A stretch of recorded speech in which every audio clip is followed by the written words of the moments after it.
Good evening. I trust you had a fruitful day. I do not say happy, though I hope it has been happy.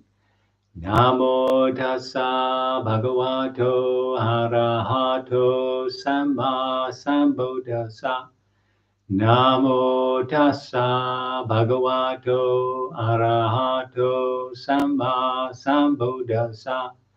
Namo tassa bhagavato arahato samma sambuddhassa. Homage to the Buddha, the blessed, noble, and fully self-awakened one. So this evening, we're moving to another character called Potiliya. This is Majjhima Nikaya number 54. So again, we have a very well-known scene. The Blessed One has taken his outer robe. He's gone to the local capital, Apana. This is in the Anguttarapa country, which I think is south of the Ganges, not sure. And he then went to a certain grove. So we don't know the name of this particular grove. Having entered the grove, he sat down at the root of a tree. Now, Potiliya, a householder, was walking and wandering for exercise, wearing full dress with parasol and sandals. He also went to the grove and went to the Blessed One, exchanged greetings with him. There are seats, householder. Sit down as you like, said the Blessed One. And the householder thought, this recluse Gautama addresses me as a householder. And he was angry and displeased and remained silent. So the Buddha again invited him, please, householder, sit as you would like, and the third time. And then the third time when he said, sit down as you like, Potiliya was still displeased because he was being addressed as a householder. And so he said, Master Gautama, it is neither fitting nor proper that you address me as a householder. A householder, you have all the aspects, the marks and signs of a householder. After all, he's walking and wandering for exercise, wearing full dress with parasol and sandals. Nevertheless, Master Gautama, I have given up all my works and cut off my affairs. So here, we have to remember, whenever you get this word householder, we're talking about people who are still caught up in the sensual life, who aren't really practicing spiritually, which means following the Buddha, right? They may be following other leaders, but the Buddha may not recognize that as a truly spiritual life. I don't know. So you always get this word bhikkhu, which refers to anybody who's following the spiritual life, according to the Buddha, and a householder who isn't. So this Potiliya is a little bit annoyed that he's been called a householder when he's given up everything, you see. And in what way, asked the Buddha, have you given up all your works, householder, cut off all your affairs? Master Gautama, I've given up my wealth, grain, silver, and gold, so he's a rich fellow, to my children as their inheritance. Without advising or admonishing them, I live merely on food and clothing. This is how I've given up my works and cut off all my affairs. So on the outer, looking at it from a particular angle, he's now just living on food and clothing, just like anybody who has gone out and left the household life and become a samana.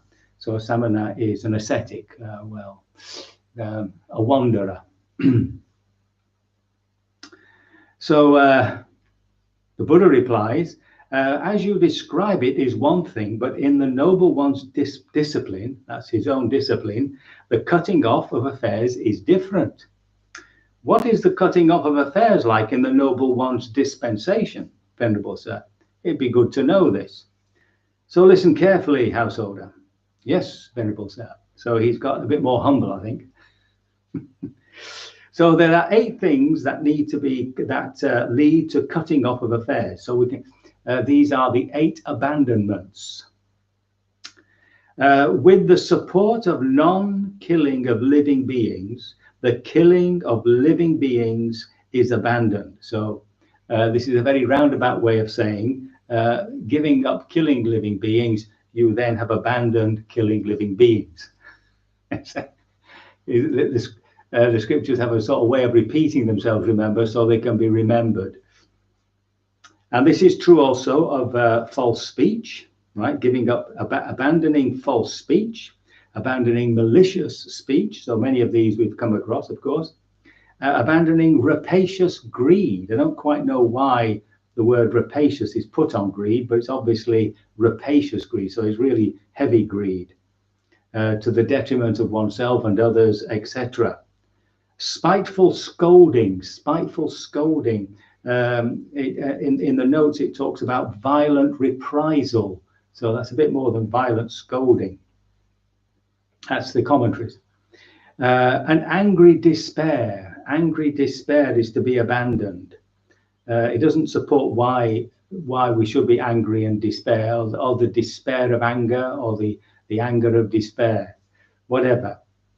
With the support of, and without arrogance needs to be abandoned. So obviously this Potiliya, he has a little large dose of arrogance, walking around as if he were living the true spiritual life, when in fact he's actually quite comfortable. These are the 8 things stated in brief, which are to be expounded in detail, that lead to the cutting off of affairs. So we have, the usual non-killing, false speech, lying, malicious speech, rapacious greed, spiteful scolding, which is also can be violent, it seems, angry despair, and arrogance. I've missed one. Try again.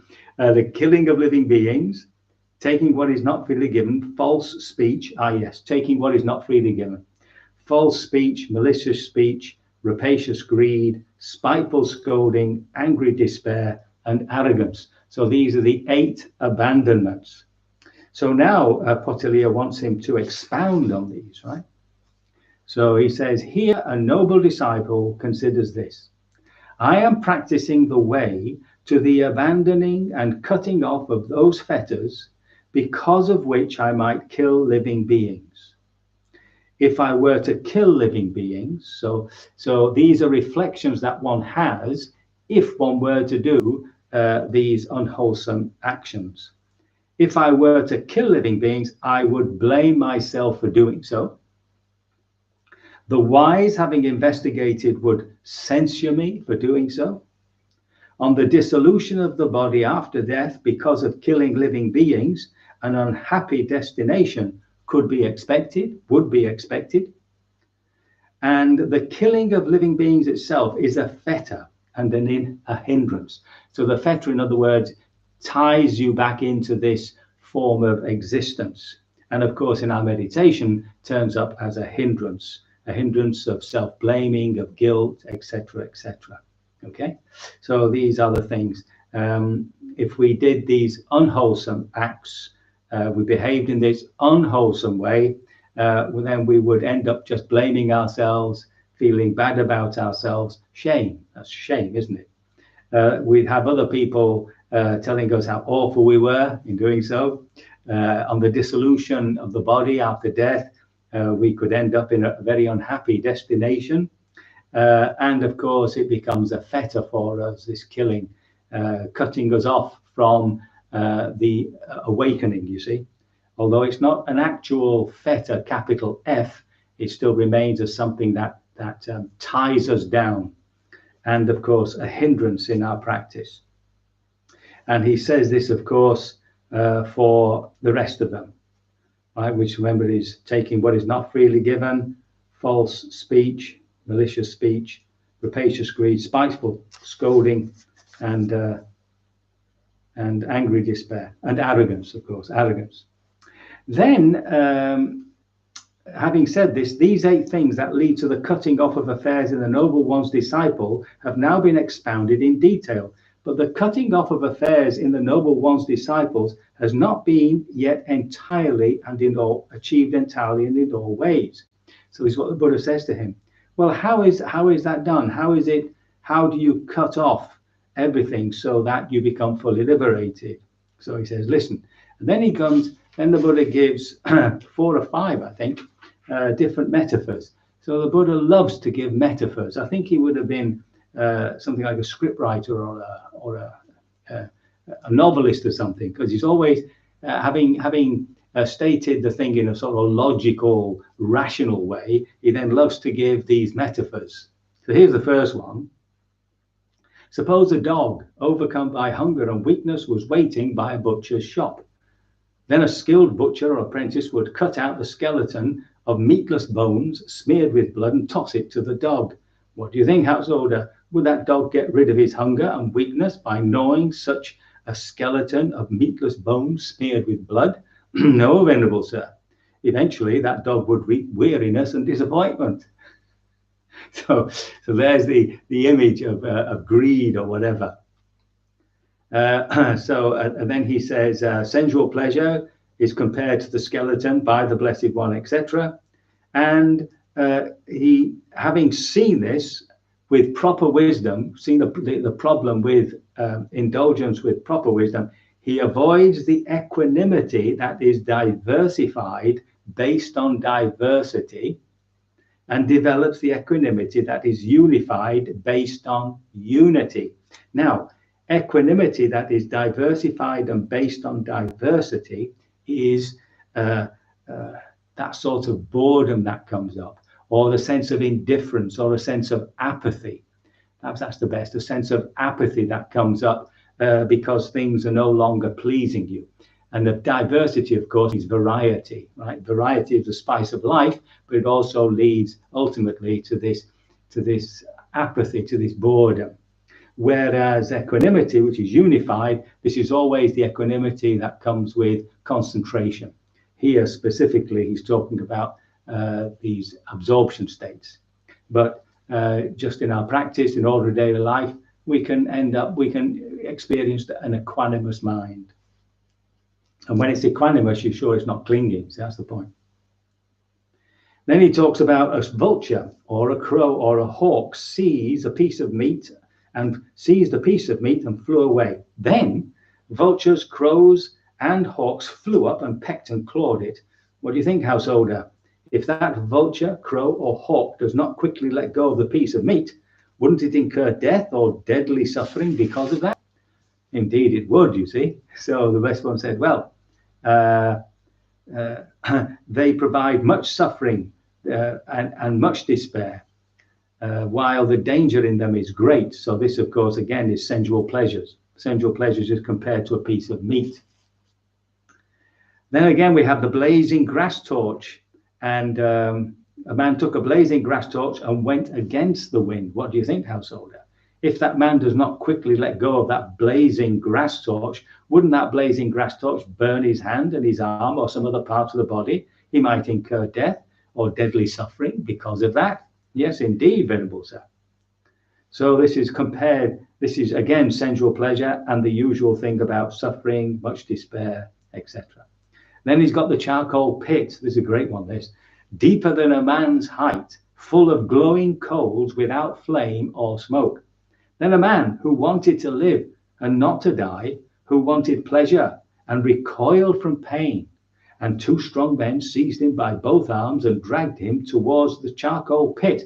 What do you think, householder? Would that man not twist his body this way and that? Definitely, venerables, definitely, for he will incur death or deadly suffering because of that. So again, sensual pleasures is compared to a charcoal pit. Then there's this one, a man dreamt about lovely parks, lovely groves, lovely meadows, and lovely lakes, and on walking out, he saw nothing of it. So too, a noble disciple considers sensual pleasures have to be compared to a dream. They provide much suffering and much despair. So then another one, a man borrowed goods on loan, a fancy carriage, and fine jeweled earrings, and proceeded, and surrounded by these borrowed goods, he went to the market. Then people seeing him would say, sirs, this is a rich man. This is how the rich enjoy their wealth. Then the owners, when they saw him, would take their things back. What do you think, householder? Would that be enough for that man to become dejected, depressed? Definitely. This is the problem with sensual pleasure. Things are on loan. They don't belong to us. And then there's another one. Got quite a few actually. Suppose there was a dense grove not far from the village or town, within which there was a tree laden with fruit, but none of its fruit had fallen to the ground. Then a man came, needing fruit, seeking fruit, wandering in search of fruit, and he entered the grove and saw the tree laden with fruit. And he thought to himself, this tree is laden with fruit, but as none has fallen to the ground, I know how to climb a tree. I shall climb the tree, eat as much fruit as I want, and fill my bag. And he did so. Then a second man, needing to seek fruit, much the same way, came with a sharp axe. This tree is laden with fruit, he thought to himself. I do not know how to climb, so I'll cut the tree down, eat as much as I want, and fill my bag. What do you think, householder? If that first man who had climbed the tree doesn't come down quickly when the tree falls, wouldn't he break a hand or a foot or some other part of the body so that he might incur death or deadly suffering because of that? Indeed, venerable sir. So this again is the problem with sensual pleasures. Having seen this thus, and actually with proper wisdom, he avoids the equanimity that is diversified based on diversity. So he avoids the consequence of a pleasure, which is to get bored, to become apathetic, etc. And he develops the equanimity, which is based on meditation. Now, when he does that, he can eventually, of course, in the fullness of time, he moves towards full liberation. And in that way, he can begin to see how he has ended up where he has, which is to see past lives. Because of the divine eye, this clairvoyance, he can see that other beings are also moving from one realm to the next due to their ethical behavior. And then finally, at that same supreme mindfulness whose purity is due to equanimity, realizing for himself with direct knowledge, the disciple here and now enters upon and abides in the deliverance of mind and the deliverance by wisdom that are taintless with the destruction of the old taints. Remember the old taints, the oozings. Deliverance of mind is to do with the jhana, which in pure vipassana, of course, is also when all the hindrances disappear. And deliverance of wisdom, of course, is insight. Then there's a final paragraph where this Potiliya talks about thoroughbreds. So he says, with up until now, all these monks that came from monastics that came from other teachers, we imagine them to be thoroughbreds, right? The real thing, you see. And therefore, they got food and were seated at the place and given proper respect, you see. But because he and his family thought that the bhikkhus of the Buddha were not thoroughbreds, then of course they got inferior food and were given lower places. But now that will completely turn around because he's been convinced by the Buddha that this is the true path. And so the final paragraph is one that we see repeated throughout all the scriptures when somebody does that. Magnificent Master Gautama, magnificent Master Gautama. Master Gautama has made the Dharma clear in many ways, as though he were turning upright what had been overturned, revealing what was hidden, showing the way to one who was lost, holding up a lamp in the dark for those who can see. I go to Master Gautama for refuge, to the Dharma, to the Sangha. From today, let Master Gautama remember me as a lay follower who has gone to him for refuge for life. So here we have another convert to the Buddha's teaching. And so it's just for us really to contemplate our lives, to remember these 8 abandonments.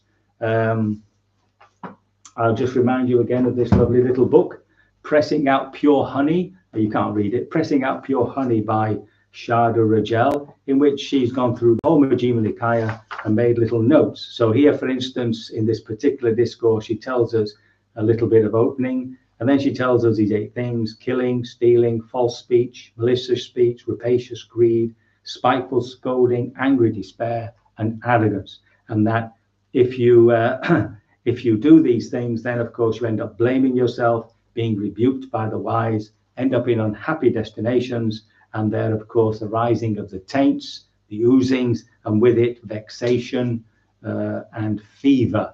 So keeping that in mind, we shall continue, of course, to progress along the path.